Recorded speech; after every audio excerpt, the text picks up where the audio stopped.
L'année 1213 marque un tournant décisif dans l'histoire du sud de la France. Depuis plus d'une décennie, la région est déchirée par une guerre sanglante connue sous le nom de croisade des Albigeois. Ce conflit, déclenché officiellement en 1209, oppose les seigneurs du nord de la France, menés par Simon IV de Montfort, aux puissances occitanes du sud, accusées d'hérésie cathare. Le catharisme, une religion chrétienne considérée comme hérétique par l'Église catholique, s'est profondément implanté dans le Languedoc. Ses adeptes, appelés parfaits et parfaites, prônent un retour au christianisme primitif, rejettent plusieurs sacrements catholiques et considèrent le monde matériel comme une création du diable. Face à cette menace, le pape Innocent III lance un appel à la croisade en 1208, après l'assassinat de son légat Pierre de Castelnau. La croisade devient rapidement une entreprise de conquête territoriale. Les barons du Nord, attirés par les richesses du Sud, répondent massivement à l'appel. Simon de Montfort, un seigneur normand peu connu jusqu'alors, se distingue rapidement par son efficacité militaire et sa cruauté. En quelques années, il s'empare de nombreuses terres occitanes, devenant vicomte de Carcassonne, d'Albi, de Béziers et de Razès. Face à cette avancée, les seigneurs occitans tentent de résister. Raymond VI de Toulouse, l'un des plus puissants seigneurs du Sud, joue un jeu diplomatique complexe, alternant entre soumission temporaire et rébellion ouverte. Mais sa position devient de plus en plus précaire. C'est dans ce contexte tendu que se prépare l'affrontement décisif de Muret, une petite ville située à une vingtaine de kilomètres au sud de Toulouse. Simon IV de Montfort, né vers 1170, est le fils cadet de Simon III de Montfort, un puissant seigneur normand. Écarté de l'héritage paternel au profit de son frère aîné, il doit se tailler sa propre place dans le monde féodal. Il épouse Alix de Montmorency, issue d'une des plus puissantes familles du royaume de France, ce qui lui permet d'acquérir prestige et influence. Avant la croisade des Albigeois, Simon participe à la 4e croisade, mais se désiste avant le détournement vers Constantinople. Il retourne en France et rejoint la croisade contre les Albigeois en 1209. Rapidement, il se distingue par ses talents militaires et sa détermination sans faille. Après la prise de Béziers et le massacre de sa population en juillet 1209, Simon de Montfort est désigné par les croisés comme chef militaire de l'expédition. Il s'empare de Carcassonne après un siège difficile et se voit attribuer les terres du vicomte Raymond Roger Trencavel, qui meurt en prison dans des circonstances suspectes. En tant que chef de la croisade, Simon se montre particulièrement efficace, mais aussi impitoyable. Il utilise des méthodes militaires innovantes pour l'époque, comme la politique de la terre brûlée et la prise systématique des places fortes ennemies. Il n'hésite pas à faire exécuter les prisonniers et à détruire les villages qui résistent. Sa personnalité complexe mélange ferveur religieuse et ambition politique. Convaincu de mener une guerre juste pour Dieu, il n'en profite pas moins pour agrandir considérablement son domaine personnel. En 1213, il contrôle une grande partie du Languedoc et se considère comme le légitime souverain de ces terres. Pierre II d'Aragon, né en 1178, est l'un des monarques les plus puissants de son temps. Roi d'Aragon, comte de Barcelone et seigneur de Montpellier, il règne sur un territoire s'étendant des Pyrénées à la Méditerranée. Son royaume est un carrefour culturel où se mêlent influences chrétiennes, musulmanes et juives. Élevé à la cour de ses oncles, les rois Alphonse II et Sancho, Pierre reçoit une éducation soignée.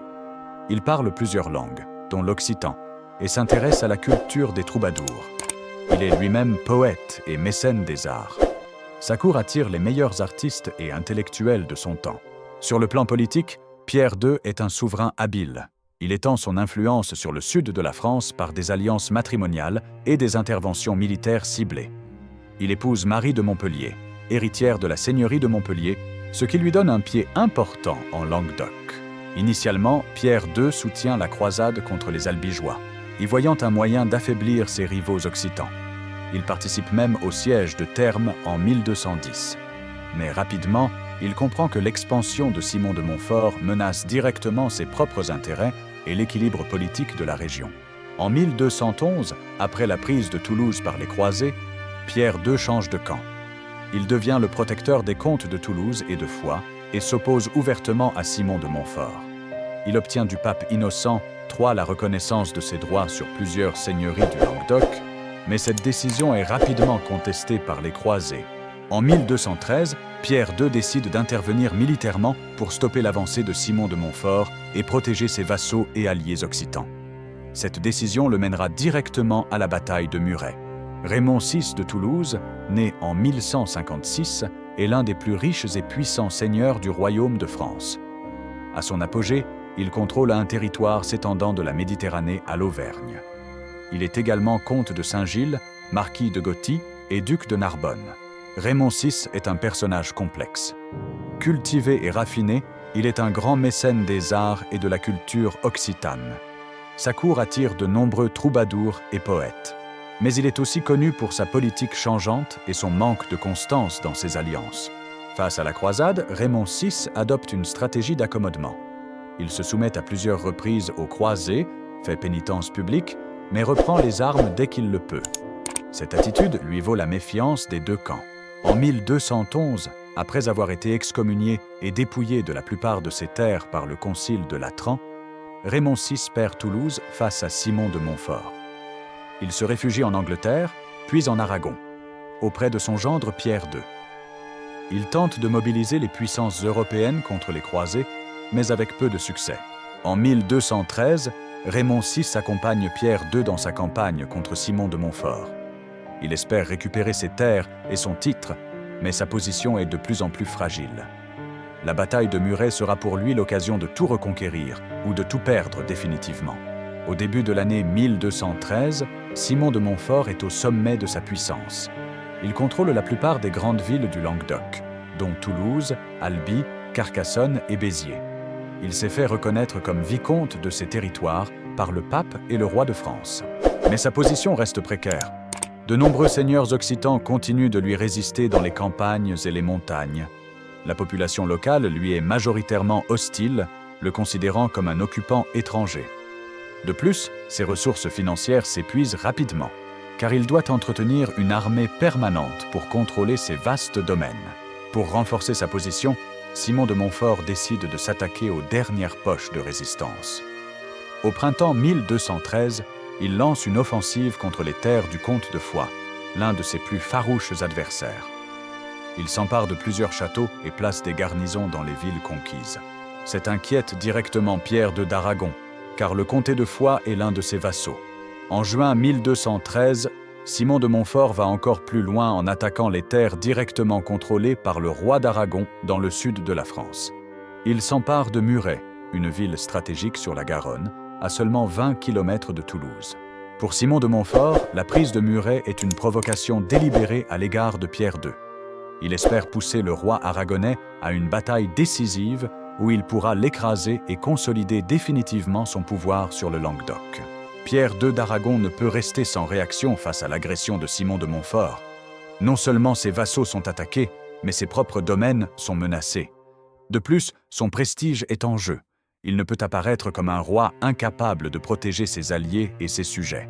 Le roi d'Aragon commence par envoyer des émissaires à Simon de Montfort pour exiger le retrait de ses troupes. Devant le refus de ce dernier, il se tourne vers le pape Innocent III. Dans une lettre datée de juillet 1213, il proteste contre les agissements de Simon de Montfort et demande l'intervention du Saint-Siège. Innocent III, dans un premier temps, semble favorable à Pierre II. Il envoie une lettre à Simon de Montfort lui ordonnant de restituer les terres qu'il a prises illégalement. Mais cette lettre n'a aucun effet pratique, car Simon de Montfort sait que le pape ne peut pas forcer son obéissance à distance. Face à l'inertie de la diplomatie, Pierre II décide de passer à l'action militaire. Il rassemble une coalition de seigneurs occitans, dont Raymond VI de Toulouse, le comte de Foix et le comte de Comminges. Il mobilise également ses propres troupes aragonaises et catalanes. En août 1213, l'armée de Pierre II traverse les Pyrénées et entre dans le Languedoc. Elle compte environ 8 000 à 10 000 hommes, dont une forte proportion de chevaliers et d'hommes d'armes. C'est une force considérable pour l'époque, largement supérieure en nombre à celle que peut aligner Simon de Montfort. Le premier objectif de Pierre II est de reprendre Muret, la ville prise par Simon de Montfort quelques semaines plus tôt. L'armée coalisée arrive devant la ville début septembre 1213 et installe son camp sur les collines environnantes. Le siège commence mal pour les assiégeants. Muret est bien défendu par une garnison fidèle à Simon de Montfort, commandée par le sénéchal Guillaume de Contres. Les murailles de la ville sont solides et les assiégés ont des réserves suffisantes pour tenir un siège prolongé. Pierre II, qui a l'expérience des sièges, fait entourer la ville de tranchées et de machines de guerre. Des catapultes sont installées pour bombarder les murs, tandis que des sapes sont creusées pour tenter de saper les fondations des fortifications. Mais les défenseurs résistent vaillamment. Ils effectuent des sorties régulières pour perturber les travaux des assiégeants et détruire leurs machines de guerre. Les combats sont violents et les pertes s'accumulent dans les deux camps.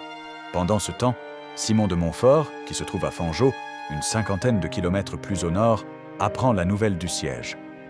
Il comprend immédiatement le danger. S'il perd Muret, toute sa conquête du Languedoc pourrait s'effondrer.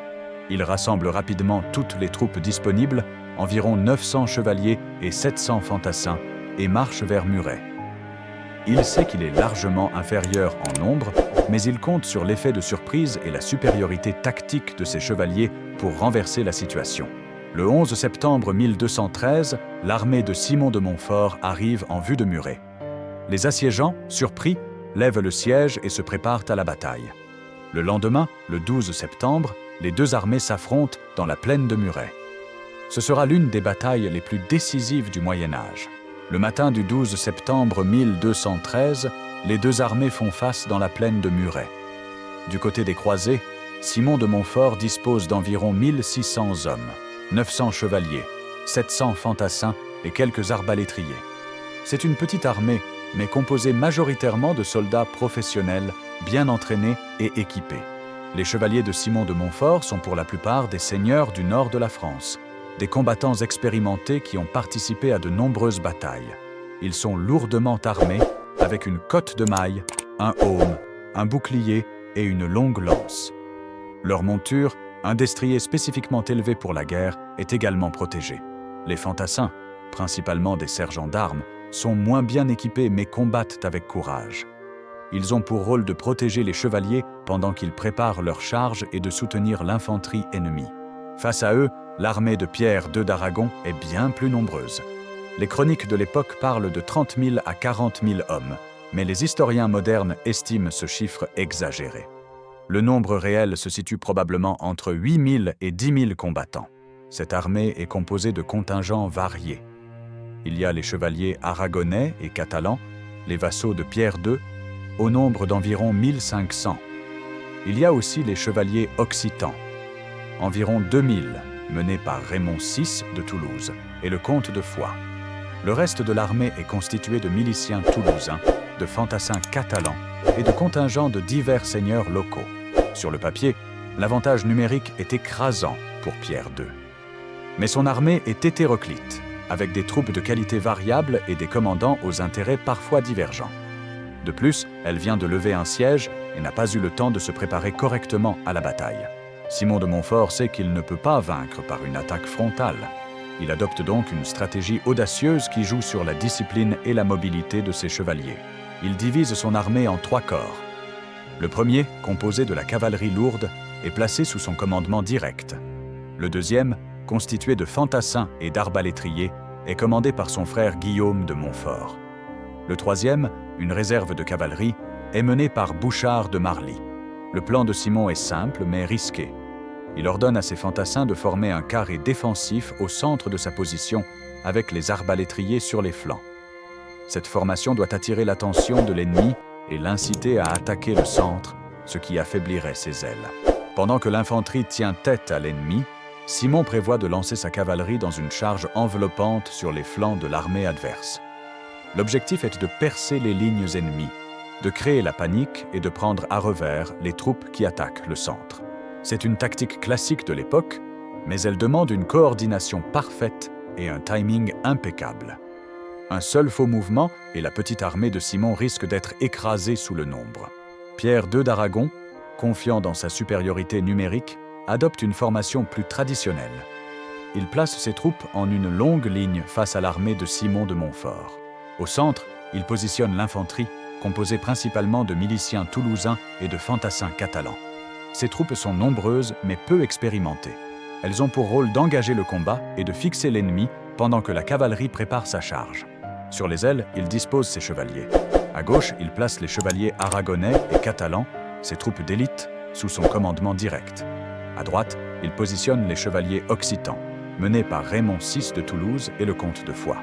Pierre II prévoit d'utiliser sa cavalerie pour enfoncer les lignes ennemies. Une fois la percée réalisée, l'infanterie pourra exploiter la brèche et mettre en déroute l'armée adverse. C'est une stratégie éprouvée, qui a fonctionné dans de nombreuses batailles par le passé. Mais Pierre II commet deux erreurs fatales. D'abord, il sous-estime la discipline et la qualité des troupes de Simon de Montfort. Ensuite, il ne tient pas compte du terrain. La plaine de Muret est traversée par des ruisseaux et des zones marécageuses qui peuvent gêner les mouvements de sa cavalerie. La bataille commence dans la matinée du 12 septembre. Les deux armées avancent lentement l'une vers l'autre, sous le regard des habitants de Muret, massés sur les remparts. Simon de Montfort, comme prévu, ordonne à son infanterie de former un carré défensif. Les fantassins se serrent les uns contre les autres, leurs boucliers formant une muraille impénétrable. Les arbalétriers, positionnés sur les flancs, commencent à tirer sur les troupes ennemies qui approchent. Face à cette formation, Pierre II hésite. Il comprend que Simon cherche à l'attirer dans un piège, mais il ne voit pas comment l'éviter sans perdre face. Après quelques instants de réflexion, il ordonne à son infanterie d'attaquer le centre de la position ennemie. Les miliciens toulousains et les fantassins catalans avancent en désordre vers le carré défensif des croisés. Ils sont accueillis par une pluie de flèches et de carreaux d'arbalètes qui causent de nombreuses victimes. Malgré cela, ils continuent leur progression et parviennent au contact de l'infanterie ennemie. Le combat au centre est violent et confus. Les fantassins de Simon de Montfort, bien que moins nombreux, tiennent bon grâce à leur discipline et à leur meilleur équipement. Les miliciens toulousains, courageux mais peu entraînés, peinent à percer la formation ennemie. Pendant ce temps, Simon de Montfort observe attentivement le champ de bataille. Il voit que les troupes de Pierre II sont engagées au centre et que ses ailes sont temporairement dégagées. C'est le moment qu'il attendait. Simon de Montfort donne l'ordre à sa cavalerie de charger. Les 900 chevaliers se mettent en mouvement, leurs lances baissées, leurs aumes brillant sous le soleil de septembre. Ils avancent d'abord au pas, puis au trot, et enfin au galop, formant une ligne de fer qui fonce vers l'aile gauche de l'armée de Pierre II. Les chevaliers aragonais et catalans, surpris par cette attaque soudaine, tentent de former une ligne de défense. Mais ils n'ont pas le temps de se préparer correctement. La cavalerie de Simon de Montfort les percute avec une force terrifiante. Le choc est brutal. Les premiers rangs de chevaliers aragonais sont renversés, leurs lances brisées, leurs montures abattues.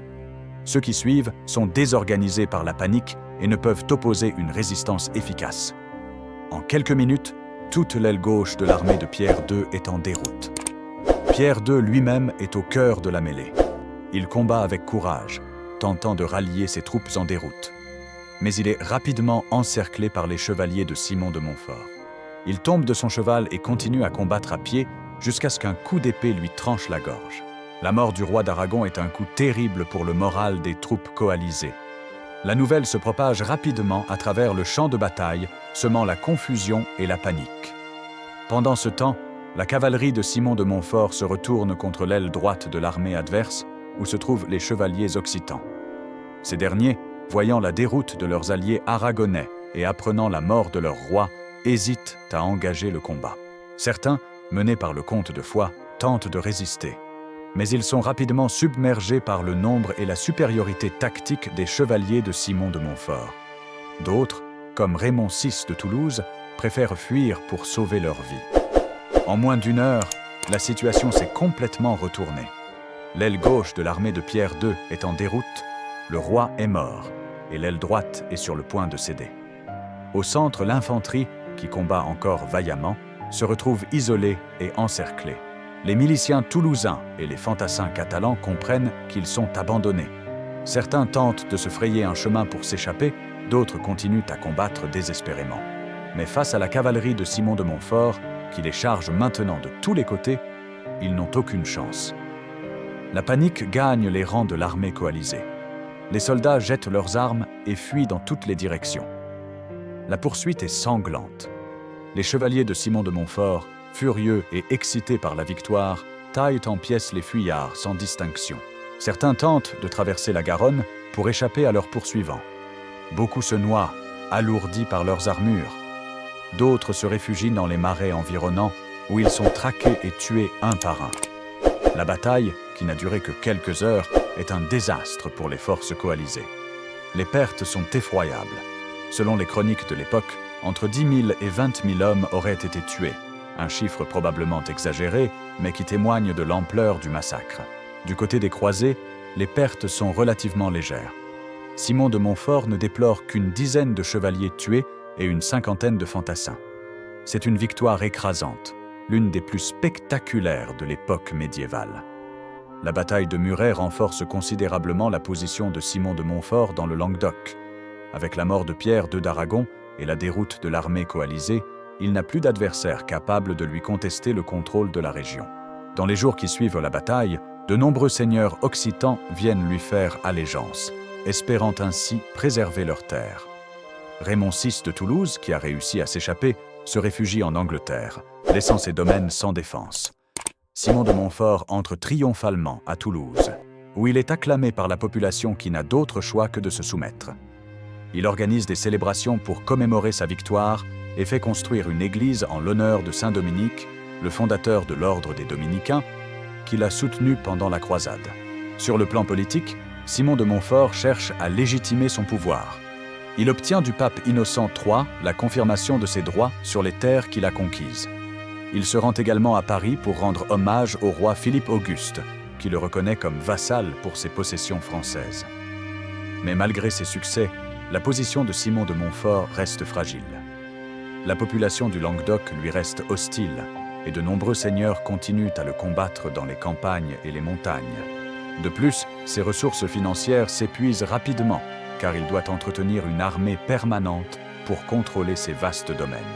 La défaite de Muret est un coup terrible pour la résistance occitane, mais elle ne la met pas fin complètement. Dans les mois qui suivent la bataille, les seigneurs occitans tentent de se réorganiser pour continuer la lutte.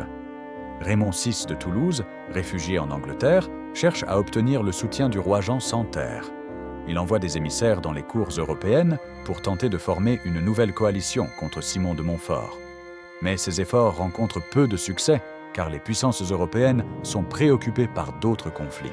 En Languedoc même, la résistance se poursuit à une plus petite échelle. Le comte de Foix, qui a réussi à s'échapper à Muret, continue à harceler les troupes de Simon de Montfort depuis ces montagnes. D'autres seigneurs, comme le vicomte de Narbonne et le seigneur d'Albi, mènent des actions de guérilla contre les occupants. La population civile participe également à la résistance.